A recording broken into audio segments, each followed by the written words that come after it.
আসসালামু আলাইকুম। অনেকেই ড্রাইভিং প্রফেশনটাকে একটু ছোট করে দেখে, একটু নিচু করে দেখে, একটু খারাপভাবে দেখে। আসলে আমি মনে করি যে ড্রাইভিং একটি মহৎ পেশা এবং একটি সর্বোচ্চ লেভেলের একটি সম্মানজনক পেশা এবং একটি দায়িত্বশীল পেশা।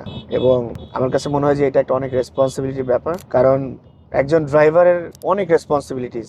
আপনার অফিসে যাওয়া, বাচ্চার স্কুলে যাওয়া, আপনার বাচ্চার নিরাপত্তা, আপনার বাচ্চাটাকে আপনি ড্রাইভারের সাথে দিয়ে দিচ্ছেন স্কুলে যাওয়ার জন্য। কতটা রেসপন্সিবল হলে এই কাজটা করতে পারে বা আপনি তাকে দিতে পারেন, এটা ভাবতে পারেন। এটা হিউজ একটা রেসপন্সিবিলিটি হিসেবে বলে আমি মনে করি।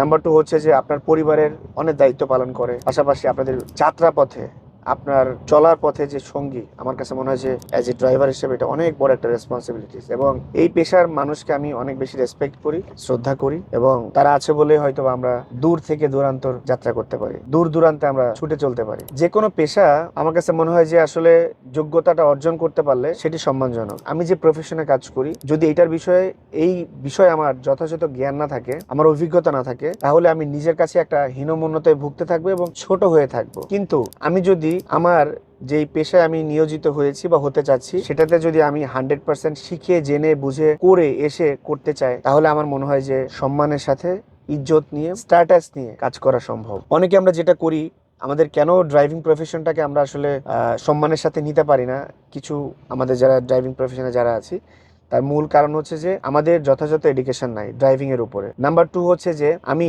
ড্রাইভিং শিখেছি, কোনো রকম 1 মাস 2 মাস একটু প্র্যাকটিস করেছি, আমি একটা দামি গাড়ি হুট করে হাতে নিয়েছি। দেখেন, বাংলাদেশের ক্যাপিটাল সিটি এই ঢাকা সিটিতে কিন্তু আসলে একটা গাড়ি চালানো অনেক টাফ। আপনি দেশের বাইরে খুবই রুলস অ্যান্ড রেগুলেশনস এর মধ্যে আপনি গাড়ি খুব ভালোভাবে চালাতে পারবেন, কিন্তু বাংলাদেশে ঢাকা সিটিতে গাড়ি চালানো কিন্তু এত সহজ না। সো প্রপার এডুকেশন যদি না থাকে, তাহলে কিন্তু আপনার পারফরমেন্স যেমন ভালো হবে না, ঢাকা শহরের রাস্তায় দেখবেন যে আপনি রেগুলার গাড়িটাকে একটা দুর্ঘটনার সম্মুখীন করে ফেলছেন। আমি অনেক ড্রাইভারকে দেখেছি, পরীক্ষা নিয়েছি, আমি টেস্ট করেছি। আমার কাছে অনেক ড্রাইভিং প্রফেশনে চাকরির জন্য অফার আছে, অনেকেই ড্রাইভার নিতে চায় এবং আমার সাথে যোগাযোগ করে, যেহেতু আমি গাড়ি রিলেটেড সেক্টরে আছি, অটোমোবাইল ইন্ডাস্ট্রিতে আছি। সো আমি ম্যাক্সিমাম ড্রাইভারদেরকে দেখেছি যে কনফিডেন্ট না, গাড়িটা যে ড্রাইভ করবে, কিভাবে ব্রেক করবে, কিভাবে কি করবে, সে কনফিডেন্ট না। সো আপনি যখন আপনার সেকশনে, আপনার যেই প্রফেশনটাতে যখন আপনি কনফিডেন্ট থাকবেন, তখন কিন্তু আপনি ওইটাকে আপনার মানে কি হবে, অ্যাজ ইউজুয়াল আপনার রেগুলার লাইফের মতো মনে হবে। নাম্বার টু, ড্রাইভার ভাইদের জন্য এটা আমি খুবই একটা সিরিয়াস বিষয়। একজন ড্রাইভারকে হাফ টেকনিশিয়ান হয়ে যেতে হয়। জি, আমি সিরিয়াসলি বলছি, একজন ড্রাইভারকে হাফ টেকনিশিয়ান হয়ে যেতে হয়। আপনার গাড়ি যখন রাস্তার মধ্যে চলবে, আপনি এবং আপনার মালিক ছাড়া কেউ থাকবে না, অথবা আপনি ছাড়া কেউ নাই, তখন এই গাড়িটাকে ছোটখাটো প্রবলেম গুলাকে আপনাকে সলিউশন করতে হবে। একটা গাড়ির শত শত সেকশন আছে, জিনিস আছে, যন্ত্র আছে, আপনাকে জানতে হবে। আপনি যদি না জানেন যে আসলে কোনটার থেকে কি প্রবলেম হয়, কোনটাতে চাপলে কি হবে, কোনটা জয়েন করলে কি হবে, কোনটার থেকে প্রবলেম হতে পারে, এই ধারণা, এই জ্ঞান যদি আপনার মধ্যে না থাকে, তাহলে কিন্তু আপনি কখনো একজন ভালো ড্রাইভার হবেন না। আমি কোনো রকম স্টারিং ধরতে পেরেছি, আমি ড্রাইভ করছি, গাড়ি চলতেছে, এটা কিন্তু আসলে একজন ড্রাইভারের আসলে গুড ড্রাইভার হিসেবে প্রতিষ্ঠা পাওয়ার আমি মনে করি না। একজন ড্রাইভারকে ডেফিনেটলি হাফ টেকনিশিয়ান হয়ে যেতে হবে। আপনাকে ড্রাইভিং শেখার পাশাপাশি আমি মনে করি যে কোন একটা সার্ভিস সেন্টার, ওয়ার্কশপ থেকে আপনাকে অন্তত 3 মাসের একটা ট্রেনিং করা উচিত। আপনি যে প্রফেশনে আছেন, ড্রাইভিং প্রফেশনে, দেখেন আপনার বেতন ধরেন 15,000 টাকা, এই সেম প্রফেশনে অনেকেই 50,000 টাকা চাকরি করছে, অনেক দামি দামি গাড়ি চালাচ্ছে। কেন চালাচ্ছে? কারণ যখনই আমি আমার একটা দামি গাড়ি চালানোর জন্য একজন ড্রাইভারকে হায়ার করতে চাই, তখন আমি তার এক্সপার্টনেস পরীক্ষা করি, আমি তার ভাইভা নেই, আমি তাকে প্র্যাকটিক্যাল পরীক্ষা নেই। কেন প্র্যাকটিক্যাল পরীক্ষা নেই?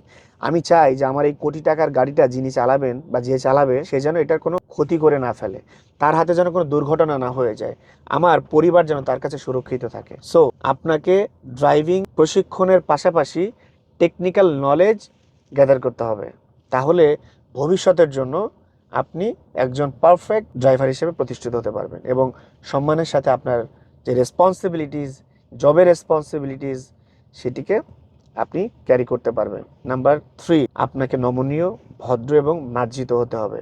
আপনার পোশাক, আপনার চলাফেরা, আপনার জীবনযাপন সব কিছু অনেক সুন্দর হতে হবে, যাতে একজন মালিক আপনাকে পরিবারের সদস্য মনে করতে পারে। একজন মালিক যদি ফিল না করে যে আপনি তার পরিবারের সদস্য, তাহলে কিন্তু আপনি যে ড্রাইভার, সেই ড্রাইভার হয়েই থেকে যাবেন, আপনাকে ওই উচ্চ সম্মানজনক স্থানে আপনি পৌঁছাতে পারবেন না। কিন্তু আপনার ব্যবহার, আপনার মার্জিত আচরণ এবং আপনার ভালোবাসা, পরিবারের দায়িত্বশীলতা, এই কাজগুলি কিন্তু একজন দক্ষ, সূক্ষ্ম এবং মানসম্মত একজন মানুষ হিসাবে এবং একজন প্রতিষ্ঠিত সম্মানজনক মানুষ হিসেবে আপনাকে গ্রহণ করবে।